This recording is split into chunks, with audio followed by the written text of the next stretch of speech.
अयोध्या में प्राण प्रतिष्ठा के बाद 23 जनवरी से बढ़ जाएगी।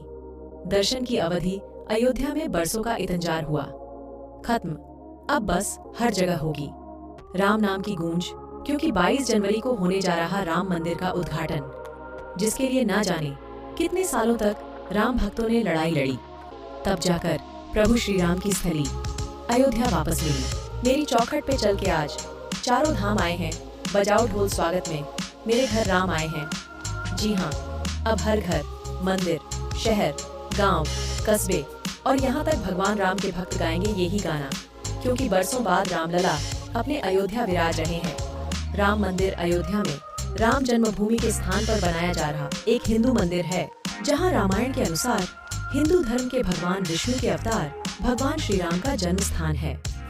मंदिर निर्माण की पर्यवेक्षण श्री राम जन्मभूमि तीर्थ क्षेत्र कर रहा है। 5 अगस्त 2020 को भारत के प्रधानमंत्री श्री नरेंद्र मोदी द्वारा भूमि पूजन अनुष्ठान किया गया था और मंदिर का निर्माण आरंभ हुआ था। और ऐसे में अयोध्या राम मंदिर में राम लल्ला की मूर्ति की प्राण प्रतिष्ठा 22 जनवरी 2024 को होने जा रही है और पूजन प्रक्रिया की शुरुआत 16 जनवरी 2024 से शुरू हो जाएगी। इसके लिए 2 मंडप, 9 हवन कुंड और 121 पुजारी शामिल होंगे। इन्हीं सब के बीच में हम आपके लिए और श्री राम भक्तों के लिए उनसे जुड़ी कुछ पुस्तकें लेकर आए हैं। आप श्री राम से जोड़ने में मदद करेंगी। प्रभु श्री राम पर लिखी गई ये पुस्तकें बताएंगी कि किस प्रकार श्री राम को मर्यादा पुरुषोत्तम कहा जाता है। साथ ही श्री राम की जीवन गाथा के कई अनसुलझे रहस्यों की भी जानकारी आपको मिलेगी। गोस्वामी तुलसीदास ने राम कथा को भक्तिव का व्यावहारिक केंद्र बिंदु बना दिया। उनके राम भक्ति के आधार हैं और उनका जीवन ही अनुकरणीय है। गोस्वामी तुलसीदास के बाद भी राम कथा को विभिन्न रूपों में अनुभव किया जाता रहा और जहाँ जहाँ इस विराट भावभूमि में कवियों की दृष्टि में जो स्थल मानवीय दृष्टि से उपेक्षित रह गए, उन्हें केंद्र बनाकर राम की कथा में अन्य आयाम जोड़ने का उपक्रम भी जारी रहा। राम मंदिर, जिसे लोकप्रिय रूप में राम मंदिर के नाम से भी जाना जाता है, अयोध्या उत्तर प्रदेश में स्थित एक हिंदू मंदिर है। जैसा कि नाम से ही स्पष्ट है, यह मंदिर भगवान श्री राम को समर्पित है और ऐसा माना जाता है कि इसका निर्माण राम जन्मभूमि भगवान श्री राम की जन्मस्थली पर किया गया है। ये राम मंदिर भगवान राम से जुड़ी सांस्कृतिक और धार्मिक महत्व को प्रदर्शित करता है। यह 3 मंजिला मंदिर भूकंप रोधी संरचना है। इसमें 392 स्तंभ और 44 दरवाजे हैं। इसके दरवाजे सागौन की लकड़ी टीक वुड से बने हैं और उन पर सोने की परत चढ़ाई गई है। मंदिर की संरचना की अनुमानित आयु 2500 वर्ष है। मूर्तियाँ 6 करोड़ वर्ष पुरानी शालिग्राम शिलाओं से बनी हैं, जो गंडकी नदी नेपाल से लाई गई हैं। घंटा अष्टधातु, सोना, चांदी, तांबा, जस्ता, सीसा, टिन, लोहा और पारा से बनाया गया है।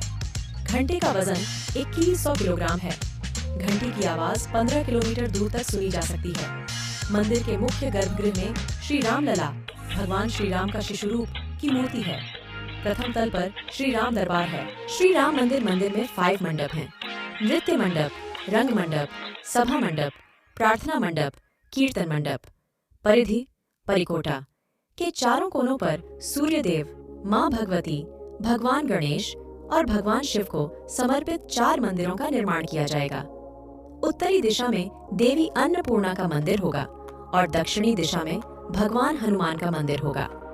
मंदिर परिसर के भीतर अन्य मंदिर महर्षि वाल्मीकि, महर्षि वशिष्ठ, महर्षि विश्वामित्र, महर्षि अगस्त्य, राजा निषाद, माता शबरी और देवी अहिल्या को समर्पित होंगे। मंदिर परिसर में सीता कुंड नामक एक पवित्र कुंड भी होगा। दक्षिण पश्चिम दिशा में नवरत्न कुबेर पहाड़ी पर भगवान शिव के प्राचीन मंदिर का जीर्णोद्धार किया जाएगा और जटायु की एक प्रतिमा स्थापित की जाएगी। निष्कर्षतः धार्मिक आस्था का प्रतीक होने के साथ साथ श्री राम मंदिर एक अद्भुत वास्तुशिल्प कृति है। भारत की आध्यात्मिक विरासत और भगवान राम की अमर प्रसिद्धि के जीवित प्रमाण के रूप में यह मंदिर अयोध्या को भारत की आध्यात्मिक राजधानी बनाने में अहम भूमिका निभाएगा। महाकाव्य रामायण मानव रूप में भगवान महान श्री राम की कहानी है। उनके जन्म और बचपन से लेकर राजा जनक की बेटी सीता से उनकी शादी, उस राजनीति तक जिसके कारण उनका वनवास हुआ, वह युद्ध जो उन्होंने रावण के खिलाफ छेड़ा था, जिसने उनकी पत्नी का अपहरण कर लिया था, और अंततः उनकी शानदार जीत हुई और वह अयोध्या के शासक के रूप में पुनः स्थापित हुए। महर्षि वाल्मीकि जी का महान महाकाव्य रामायण सभी को अवश्य पढ़ना चाहिए। प्रभु श्री राम कैसे मर्यादा पुरुषोत्तम कहलाए और किस प्रकार लक्ष्मण जी को शक्ति लगने पर हनुमान जी संजीवनी बूटी लाकर उनके प्राण बचाए। रावण का वध करने के बाद सीता माता को किस प्रकार अग्नि परीक्षा से गुजरना पड़ा।